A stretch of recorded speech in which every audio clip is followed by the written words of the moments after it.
The building had cost $340 million to construct.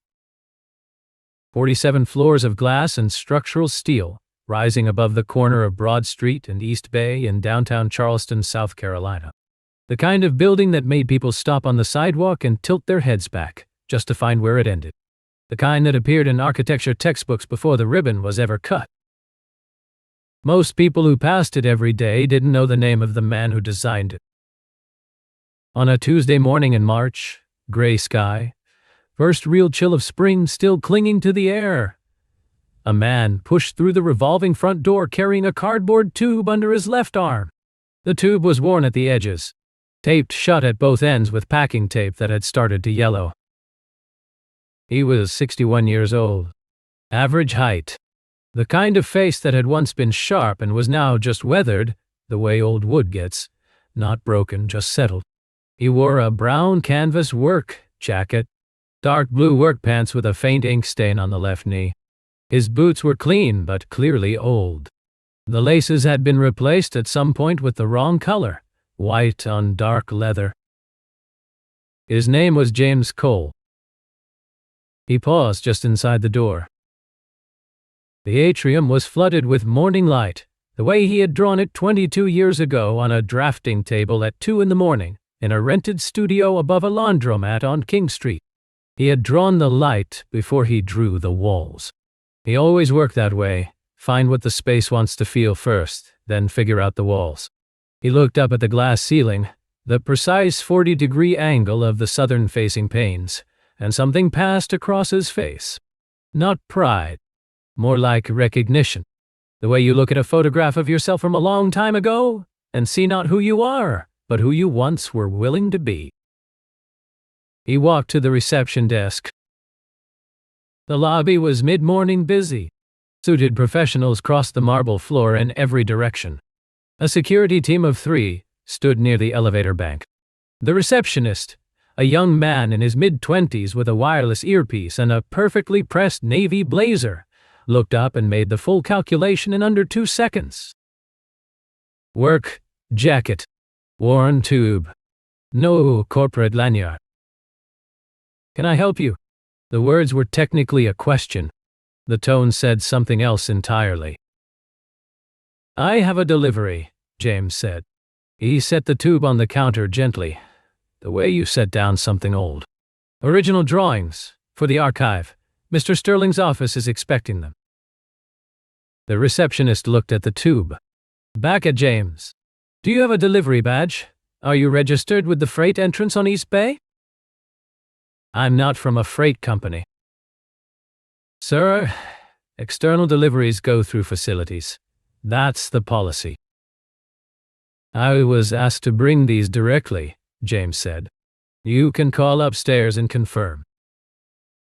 The receptionist hesitated, the kind of hesitation that isn't uncertainty, just the performance of it. Then he picked up his phone, turned slightly away, spoke in a low voice. A pause. He set the phone down. His expression didn't change. Someone will be right down, he said. And then, after a beat, if you'd like to wait. The benches are along the east wall. The east wall. Not near the desk. Not in any chair that said you belong here. The benches along the east wall were where delivery drivers waited, where repair technicians sat before being escorted to the service floors. James looked at the benches. He looked at the receptionist. He didn't move to the benches. He stood where he was. The receptionist opened his mouth, closed it, looked at his screen. 7 minutes passed. James counted them without checking his watch. The lobby moved around him. A woman in a white blazer walked past him once, then came back through the same path 3 minutes later, and glanced at his jacket without meaning to. A man in his 30s carrying a leather portfolio stepped around him without making eye contact, the way people step around a column, not rudely, just automatically, as if James had already been reclassified as furniture.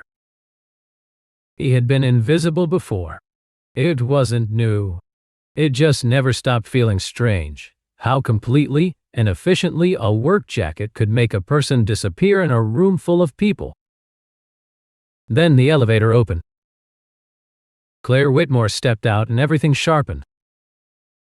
She was 38 years old, the youngest CEO in Sterling Group's 90-year history, a fact that had appeared in Forbes, in Bloomberg, in the Charleston Business Journal, and in the opening line of her assistant's out-of-office message. She wore a charcoal wool blazer over a cream blouse, dark hair pulled back in a clean line. Her heels struck the marble twice before her eyes swept the lobby in one practiced motion and found the source of the flag. She looked at James the way people look at a notification they already know the content of before they open it. "Is this the delivery?" she said to the receptionist. "Not to James. He says he has original drawings for Mr. Sterling. He doesn't have a freight badge. Archive requests go through facilities." She turned toward James then. "Not fully. Just the angle of someone acknowledging an object that requires redirection. You'll need to go to the service entrance on East Bay. Someone will meet you there and process the handoff." James looked at her. His hands stayed at his sides. "These aren't vendor documents," he said. "They're original architectural drawings. I was asked to bring them to Leonard directly." The word Leonard landed in the air between them.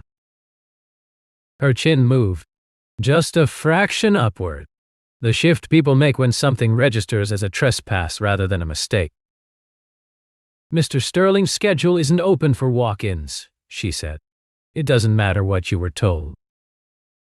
"I've been standing here since 8:40, James said. "I'm not a vendor." "I can see that," Claire said. The sentence came out cleanly, calmly. She delivered it without raising her voice or shifting her posture, which made it worse. It wasn't anger. Anger would have meant she was engaged. It was dismissal, total and automatic, the kind you don't even have to think about because it comes from somewhere so deep and practiced it doesn't feel like a choice anymore. 3 people nearby had slowed, not stopped, still moving, still performing the choreography of a busy lobby, but slower. The way people move when their peripheral awareness has caught something they don't want to appear to be watching. The security guard near the elevator stepped forward. "Ma'am, do you want me to?" "Please escort him to the service entrance," Claire said. She was already turning back. "Miss Whitmore." The voice came from above.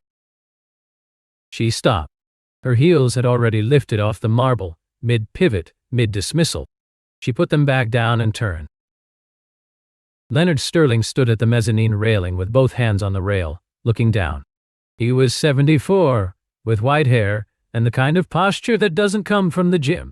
He had built Sterling Group from a 2-man regional property outfit into a national development company across 5 decades, and he had the face to show for it, not hard but certain. The kind of certainty that survived enough failure to have earned its own gravity. He was not looking at Claire. He was looking at James Cole. "James." His voice changed on the name. Not louder. Warmer. The shift of someone who has been waiting a long time for something to arrive and can't quite believe it has. "You actually came." He moved to the stairs. His pace was unhurried but purposeful, the stride of a man who knows the room will wait for him because it always has. By the time he reached the lobby floor and crossed to James, his hand was already extended, and something about the handshake, the duration of it, the way Leonard's left hand came up and covered both of theirs without hesitation, communicated in 3 seconds what a paragraph could not. This was not a vendor. This was not a delivery. This was a man Leonard Sterling had been hoping would walk through that door again for years. The lobby had recalibrated. You could feel it, not hear it, not see it in any single face, but feel it the way a room changes when its assumption about the center of gravity has just been quietly revised. Claire stood very still. "I was about to have him take the service entrance," she said. Her voice was careful, in a way it hadn't been 30 seconds ago. Leonard looked at her. Claire. A pause. Not long, just full. "This is James Cole." He let those 4 words stand alone for a moment. He designed this building. The lobby went quiet in a different way then. Not the quiet of watching. The quiet of everyone in the room doing the same arithmetic at the same time and arriving at the same answer. Claire looked at the man in the canvas work jacket, the ink-stained work pants, the worn cardboard tube sitting on the reception counter with its yellowed packing tape. Her mouth opened. Nothing came out. He's been running a print shop on Meeting Street for the last 12 years, Leonard said, as if he were simply filling in context she'd been about to ask for. Before that, he was the most sought-after architect on the East Coast. He looked at James with something in his face that was close to affection.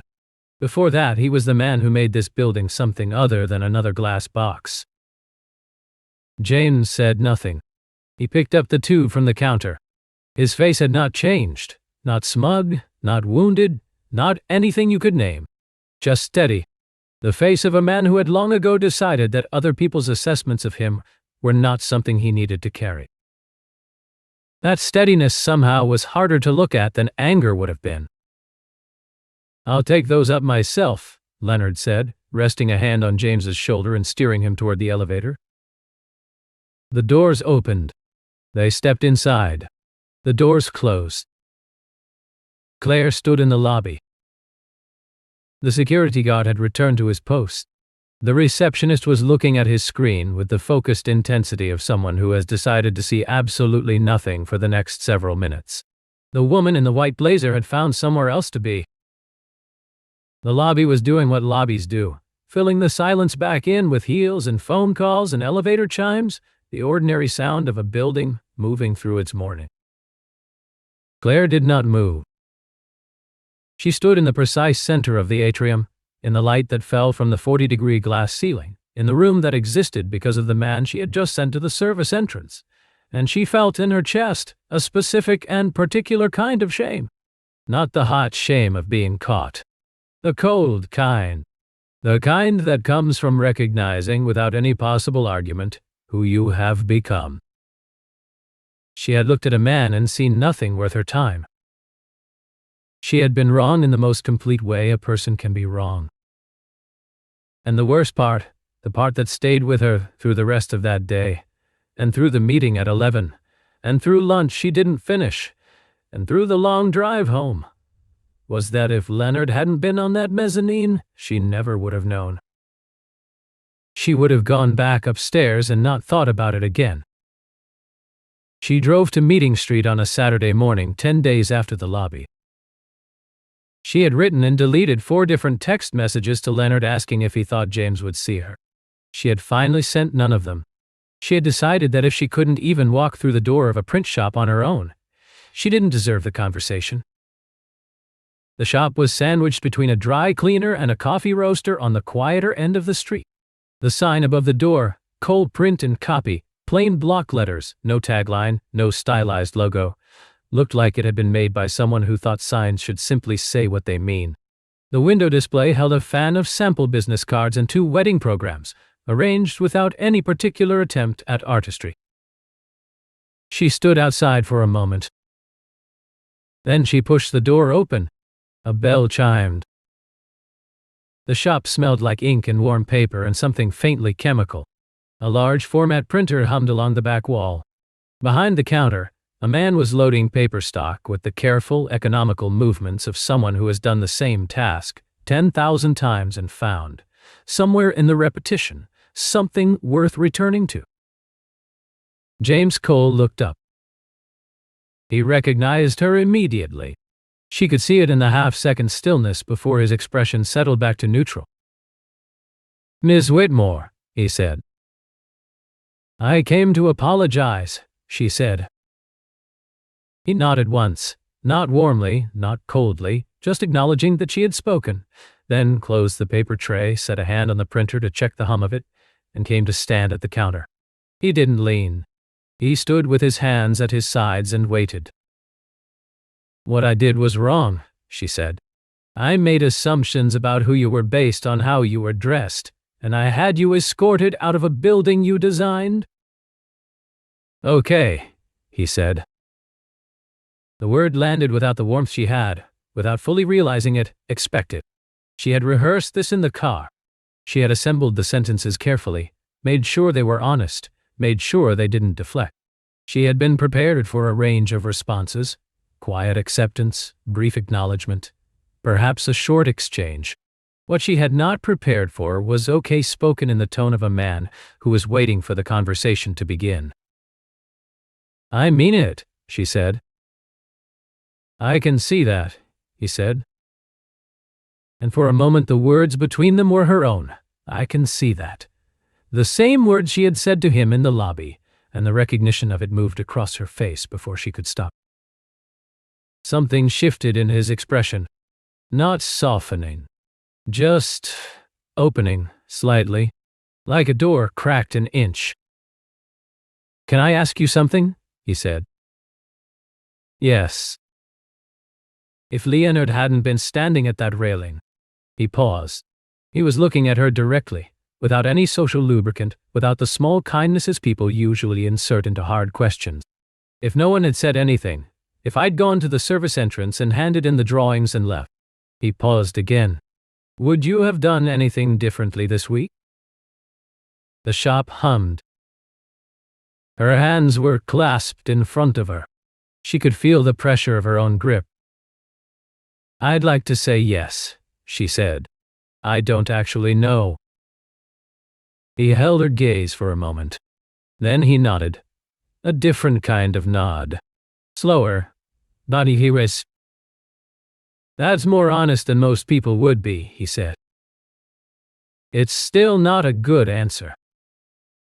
"No," he said, "but it's the right place to start." He moved to the side of the counter, not coming around it, just shifting his angle slightly. He looked at a point on the counter for a moment, then back at her. "The mistake wasn't not knowing who I was," he said. "I run a print shop.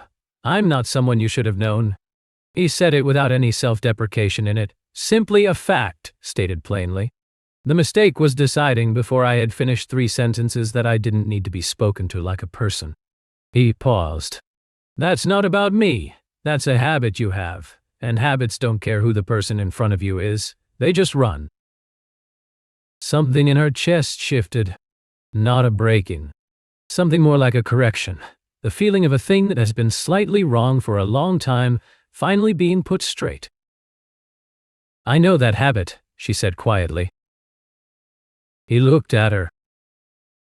"I grew up in Louisville," she said. "We didn't have money. I know exactly what it feels like to walk into a room and have someone look at you and decide before you open your mouth." She paused. Somewhere along the way I started doing it to other people, and I didn't notice when that happened." James was quiet for a moment. "When did you decide?" he asked. "Decide what?" "That you were going to be the kind of person who belongs in the room." He asked it without judgment, like a question you ask when you genuinely want to understand the answer. There's always a decision, a moment where you pick a side. She thought about it. "I was 22, she said. "I was in the lobby of a consulting firm in Atlanta for a first-round interview. The woman at the front desk looked at my shoes. I'd bought them the day before. They were a little too new, a little too shiny. And she said, very politely, 'Are you sure you have the right building?' She paused, and I decided right then that I was never going to be the person who couldn't get past the front desk." James said nothing. "I became very good at looking like I belonged everywhere," she said. "And then I think I forgot that the looking like wasn't the same thing as the being." "The looking like is easier to maintain," James said. "It's a performance. Performances have rules. If you follow the rules, you get to feel like you've earned something." He picked up a pen from the counter and set it back down, a small, contained movement. "The being is harder. The being means you have to extend the same thing to people who aren't performing at all." She breathed out slowly. "I'm going to be better," she said. "I know that sounds like something people say." "It does," he said. "But so far you've been honest 3 times in a row, which is unusual, so I'll take it." It was not a forgiveness speech. There was no warm resolution, no handshake, no clear emotional release. She had come expecting, on some level, to be absolved, to say the right things and feel lighter on the way out. Instead, she felt the full, specific weight of what she had done, and also, underneath it, something she hadn't expected. The first clean breath of actually understanding it. She thanked him. She bought a box of business cards she didn't need. She walked out into the Saturday morning on Meeting Street, stood in the sun for a moment, and felt something she couldn't name precisely. Not relief, not forgiveness, but the particular sensation of having looked at something hard and not looked away. It was not comfortable. It was, she thought, the beginning of something. Derek Vale had been COO of Sterling Group for 9 years, 4 months, and 12 days. He knew the number exactly. He had calculated it on a Sunday morning, sitting at his kitchen table in Mount Pleasant, with a cup of coffee and a legal pad, after the announcement of Claire Whitmore's appointment. He had sat there for a long time, not in anger, not visibly, not in any way a person watching him would have been able to name. Just sitting, the way someone sits when they are reorganizing something internal that the outside world isn't allowed to see. He had been patient before. He was good at it. He had watched Martin Cross leave in 2017, nudged out by a set of circumstances that Derek had arranged over 18 months with the precision of a man planting a garden. A performance review that appeared in the board file 2 weeks before a succession discussion. An email chain, carefully forwarded at the right moment, that made a difference of opinion look like a loss of confidence. Nothing dramatic. Nothing traceable. Just the slow, quiet accumulation of small disadvantages. The kind that, taken individually, mean nothing. Taken together, they tell a story. He had been certain that story led to his chair. And then Leonard had walked Claire Whitmore into a board meeting on a Thursday in September and said, "I want to introduce the next CEO of Sterling Group." Derek had stood and shaken her hand and said all of the correct things. He had started a new legal pad the following Sunday. He watched the James Cole situation develop with real interest. He had been in the building the morning of the lobby incident. He had seen the exchange from across the atrium, not clearly, but enough. He had noted Claire's posture, noted Leonard's, noted the way the room had changed when Leonard came down the stairs. He had said nothing, done nothing, simply observed, and filed it away in the part of his mind where he kept things that might be useful. When Claire brought James Cole on as a design consultant for the Harbor District project, Derek began watching more closely. He hired a man he'd used twice before, a private investigator named Garrett, who operated out of a 2-room office above a parking garage on Morrison Drive. Garrett was not subtle. He didn't need to be. His job was photographs, not interpretation. Derek would handle the interpretation himself. Over 6 weeks, Garrett delivered 43 photographs. Most of them were useless: office meetings, site visits with contractors present, 2 lunches at a restaurant on East Bay, where Claire and James sat at an outdoor table with plans spread between them, and at least 4 other people in the frame. 11 of them were more interesting. 2 people, late in the evening, in a conference room on the 14th floor. The overhead lights off, the table lamp on, takeout containers pushed to the side. James leaning over the drawings. Claire's face turned toward him in the lamplight. Not touching. Not anything that, to any rational person looking at the photographs, would constitute anything at all. But Derek Vale was not interested in what a rational person would see. He was interested in what a worried person would imagine. And the difference between those 2 things was, in his experience, everything. He wrote the letter over a weekend. He was careful. He did not use the word affair. He did not make accusations. He used phrases like concern about optics, and potentially compromising dynamic, and professional boundary questions that, in my judgment, merit the board's awareness. He positioned himself explicitly as a reluctant whistleblower. I debated raising this for some time. and noted that he brought it forward only because his loyalty was ultimately to the institution. He addressed it to 3 board members: Walter Briggs, Susan Park, I. Thomas Hale. He knew Walter would bring it to Leonard. That was, in fact, the plan. What he had not factored into his calculation was that Walter Briggs had been on Sterling Group's board since 1996, and that in 28 years he had seen exactly this shape of letter before. Not this letter. The shape of it. The careful hedge. The performed reluctance. The imprecision that was precise in exactly the places it needed to be. Walter brought it to Leonard the same afternoon.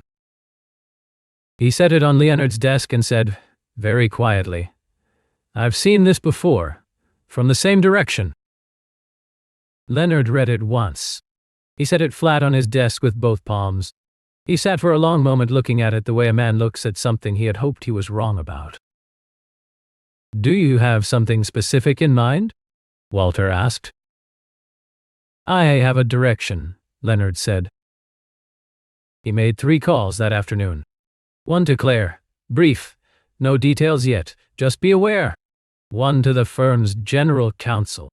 One to a forensic accounting partner at a firm in Charlotte that Sterling Group had never used before, because Leonard had learned over 50 years that the first requirement of a clean investigation was that it happened somewhere the subject of it doesn't have relationships. He told the forensic team, 9 years of expense report, every consultant engagement, every vendor contract that originated from the COO's office. Everything. He told them to take as long as they needed and to be certain. The results came back in 11 days. $240,000 in fees paid over 4 years to a consultancy called Meridian Advisory Group, LLC, incorporated in Delaware, with a registered agent's address and no employees on record except its sole member, a man named Philip Garrett Cohn, who was Derek Vale's brother-in-law, who lived in Greenville and who had signed no deliverables, attended no meetings, and produced nothing that appeared in any Sterling Group file. There were also 3 vendor contracts: a facilities maintenance firm, a commercial print supplier, a security systems company that had been renewed annually without competitive bidding, each with small fee increases year over year that individually would trigger no alert, and that collectively represented a margin arrangement that benefited a holding company whose ownership trail, through 2 LCS, terminated at a personal account in Derek Vale's wife. Leonard read the full report on a Monday evening. He read it slowly. He had his assistant cancel his Tuesday morning calendar. He called Claire that night. "I need to tell you what's been happening," he said. "Not all of it, but enough so that you're not surprised on Thursday." "What's on Thursday?" "I'm calling a special board session," Leonard said. "I'm going to need you to sit in the room and not react. Can you do that?" She was quiet for a moment. "What did he do?" "He built something against you," Leonard said. "He also built something against the company, which is the part that matters legally. But I want you to hear about the first part from me, not in the room." He told her about the photographs, about the letter, about the 3 board members. She listened without speaking. When he finished, the line was quiet for several seconds. "He photographed us," she said. "Yes." "While we were working?" "Yes." Another silence. "Was it only me?" she asked. "Or has he done this before?" "There was someone else," Leonard said. "In 2019, Martin Cross-Doctored." She absorbed that. "Martin resigned." "He did," Leonard said. "I didn't understand why at the time. I do now." "Okay," she said. Her voice was very steady, the steadiness of someone holding something with both hands. "Thursday," Leonard said. "Just sit in the room." The board session convened at 9 in the morning in the main conference room on the 30th floor. 12 board members. Derek Vale seated toward the end of the table. Leonard at the head. Leonard placed 2 documents on the table without introduction. The forensic accounting report. Derek's letter. He read both aloud. He did not editorialize. He did not frame. He simply read the expense irregularities first, in full, with the specific figures and the specific names. Then the letter, in full, including the photographs and the names of the board members it had been sent to. The room was very quiet. Derek Vale sat with his hands flat on the table. His jaw was tight. His face had the expression of a man calculating, not what to say, but whether there was anything left worth saying.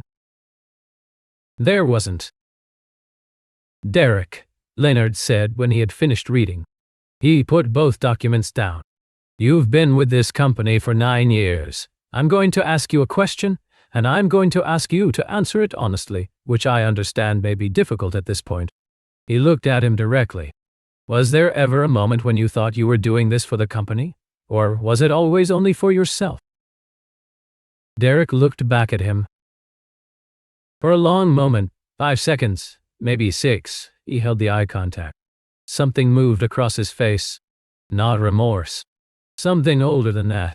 The expression of a man who has spent so long performing the role of the indispensable, loyal, careful executive that he can no longer locate the place where the performance ends and the person begins. He said nothing. That's enough, Leonard said.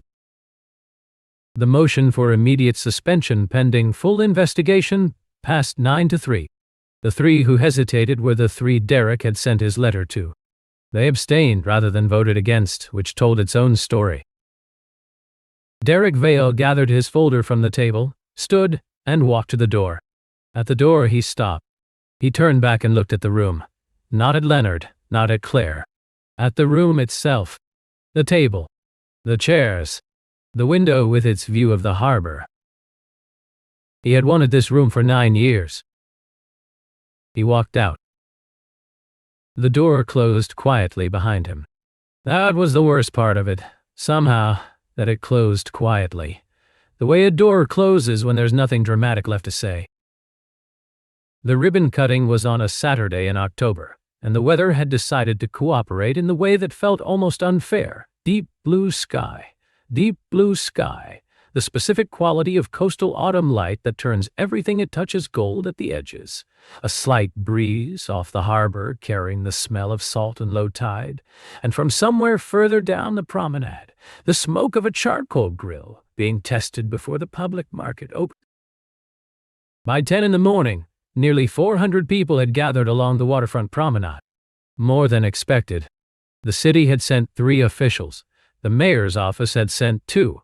And the neighborhood associations of the historic district had come almost in their entirety. Older residents, some of them, who had grown up coming to these warehouses as children when they were still working buildings, when the smell of them was fish and rope and diesel rather than reclaimed timber and paint. James Cole stood near the back of the crowd, away from the platform, with a cup of coffee he had bought from the market stall on the south end. He wore a gray blazer over his standard dark work pants. Claire had said 3 weeks ago, reviewing the event schedule, that this was clearly his formal wear, and he had looked at her for a moment with the precise expression of a man deciding whether to respond, and then had said nothing, which was its own kind of response. She was at the platform now. She could see him from the podium. He was standing near the east point of the promenade, not far from the open warehouse, the one with 2 walls and a steel roof and nothing else. The room that was honest about what it was. She had not planned what she was about to say. She had written a speech. A good speech, 3 minutes, appropriately gracious, hitting the right institutional notes. She had it on cards in her left jacket pocket. She left the cards in her pocket. I want to start with something I've been carrying for about 14 months, she said. The crowd settled into a different kind of quiet. Not the polite attention of a ribbon cutting. Something more alert. When I was 37 years old, I walked a man out of the lobby of our office building because he was wearing a work jacket and carrying a cardboard tube, and I decided in about 4 seconds that he didn't belong there. She paused. He had come to deliver original drawings to our chairman, drawings he had made 22 years earlier, in a rented studio above a laundromat on King Street. At 2 in the morning. Another pause. The building he was standing in was the building he had designed. The crowd was very still. "His name is James Cole," she said. "He is here today. He is standing near the back of this crowd, probably very unhappy that I'm saying his name into a microphone." A ripple of laughter through the crowd. At the back, James looked at his coffee cup. "I want to tell you why I'm saying it anyway," she said. "Not because I owe it to him. He handled what happened with more dignity than I deserved. But because the people in this city, who live and work near this harbor, who come here with their families, who are going to sit on these benches and walk this promenade, they deserve to know who built this place, not which company, not which firm." She looked out at the crowd. The person. She looked at the open warehouse at the eastern point. "You'll notice there's a structure at the far end of the promenade that doesn't look like a building," she said. "2 walls and a roof, no sides. The kind of thing that, on a cost sheet, looks like a mistake." She paused. "The first time I saw the design for it, I questioned it. I said it wasn't structurally justified. I said the budget could be better used." She paused again. James looked at me and said, "A shell has a shape." And then he said, "You don't demolish memory, you build around it." She was quiet for a moment. "I've been thinking about those sentences for 14 months. I think I'll be thinking about them for the rest of my career." She looked toward the back of the crowd. James was looking at her now. His face was what it always was, steady, unreadable in the conventional sense, but with something behind the steadiness that she had learned, over months, to read as attention. He was paying attention to her the way he paid attention to everything, fully, without performance. "The mistake I made in that lobby was a specific kind of mistake," she said. "I had been so focused for so long on making sure I looked like I belonged in every room I walked into, that I had started doing what had once been done to me, deciding, before a single word was spoken, whether another person was worth the effort of treating with respect." She paused. "I grew up without money, and I know exactly what it feels like to be read as insufficient before you have opened your mouth. And I had become someone who did that reading." She looked down for a moment. "James helped me understand that, not by forgiving me. He didn't have to forgive me. I hadn't earned it, but by being honest about what I had actually done." She looked up. "If you take nothing else from today, take this. The way you treat a stranger in the first 4 seconds says more about who you are than anything on your resume. The work jacket, the worn-down shoes, the hair that isn't right for the room. None of that is information about what a person is worth. We all know this. Most of us have to keep learning it anyway." Silence. Then, from somewhere in the middle of the crowd, someone started clapping. Then another person. Then the whole crowd, and it was not the polite applause of an institutional event. It was the kind that comes from somewhere specific, from people who felt something crack open in the moment and needed to respond to it. James Cole stood at the back of the crowd with his coffee cup and looked at the ground. The tips of his ears had gone red. Afterward, when the formalities were done, and the crowd had spread along the promenade, and the string quartet, near the community space, had started playing something slow and unhurried, Claire made her way through the drifting people to the east end of the promenade, to the open warehouse, where she knew he would have gone. He was standing inside it, not facing out at the harbor. Facing in, looking at the 2 old walls, the brick that had been there since 1887, cleaned but not restored, the mortar patched in places with new material that didn't match and made no attempt. He was looking at the place where the walls met the new steel roof, where old and new touched each other without pretending to be the same thing. "James, that you?" He turned. "How'd I do?" she asked. "You went off your prepared remarks," he said. "I did." It showed. In a good way or a bad way. He looked at her for a moment. In an honest way, he said. Which is better than both. She stood beside him and looked at what he'd been looking at. The old brick. The new steel. The open air where the walls would have been. The harbor framed in the rectangle of what remained. Does it feel like what you thought it would? She asked. He was quiet for a moment. Better, he said. It feels like other people's now, not mine. He paused. That's what it's supposed to feel like. They stood in the room that had no walls, and the harbor light came through the opening and moved on the old brick, and somewhere behind them, the string quartet played something that could have been anything, and for a long time neither of them said anything at all. Then James said, Sarah would have stood exactly where you're standing.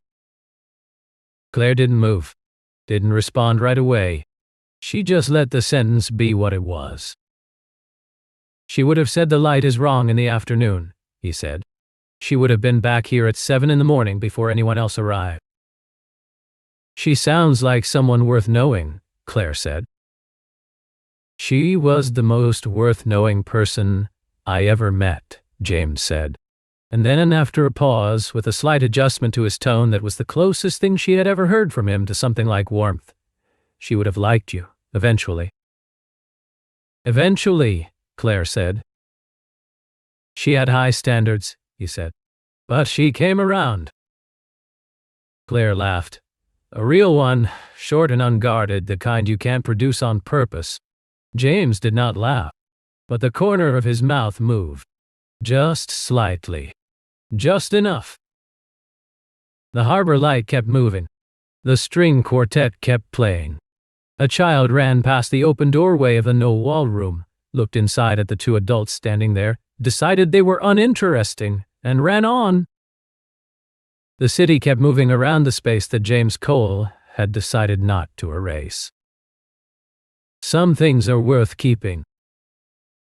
Not because they're beautiful. Not because they're useful. Because they're honest about what they survive. That's enough. Sometimes, that's everything. Drop a comment and tell me, which moment hit hardest? The lobby? The print shop? The boardroom? Or the open warehouse at the end?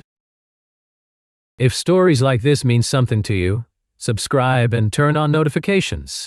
Every story we share is about the quiet, human moments that remind us what actually matters. The kind that don't make the news but stay with you for years. Share this with someone who needs to hear it today. You already know who that person is.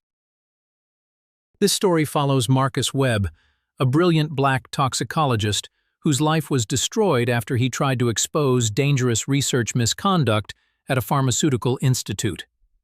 Once respected as Dr. Marcus Webb, he lost everything: his career, reputation, home, and marriage, after powerful people discredited his findings. Years later, he works quietly as a hospital janitor while raising his 7-year-old daughter, Maya, in a small but carefully organized apartment.